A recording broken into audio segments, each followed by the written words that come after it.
Hello, everybody. This is Kevin Smith speaking to you from my home in Wolfville, Nova Scotia. Today is the 24th of March, 2020. And what I'd like to talk to you about today, I just want to kind of bring you up to speed on where my thoughts are and where we're at and what's happening around us.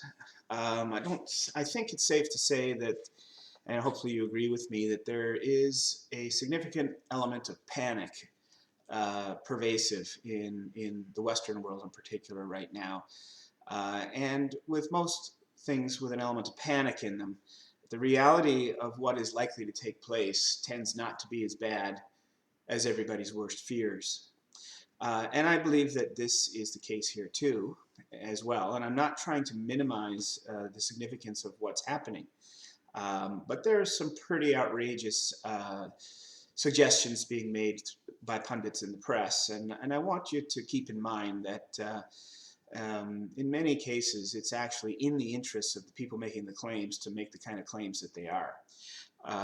One example would be that at the moment we're all paying attention to the advice of public health officials, of government leadership, and the press. All three of them, for different reasons, have an interest in getting our attention and heightening our awareness of what's possible here. So from a government's point of view, it would be in their interest to paint a picture that is possibly as bad as possible, so that when the day of accountability comes up, they can more easily say, well, we did good here. We were able to make things less harmful than they otherwise would have been, but you've got to get people to believe that first. Secondarily, along with the health professionals, they know that they have to in order to have a better outcome, they have to motivate the public to act.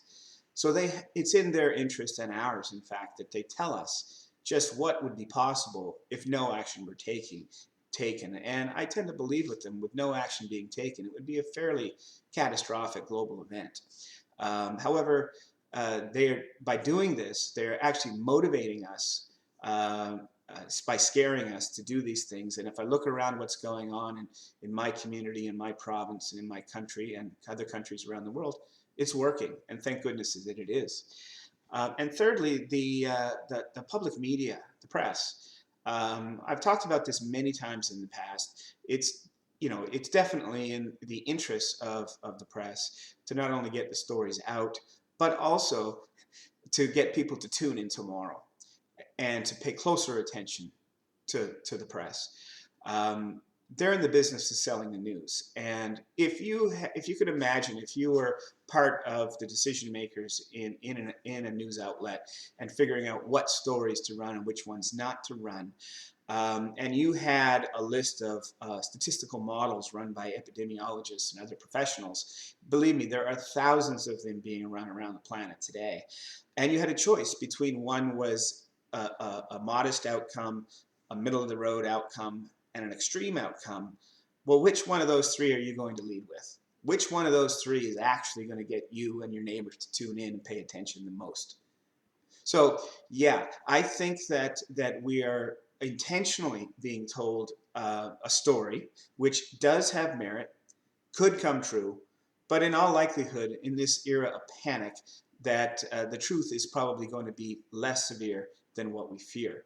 I have faith that, and I can see it. I just, that these isolation methods and social distancing is definitely, in my view, it's going to make a difference. And soon enough, I hope that we're talking about how to get some of our freedoms back and how to get our economy rolling again. It won't go from 0 to 100 miles an hour quickly, but it's a process. And right now, we're in the process of trying to flatten the curve.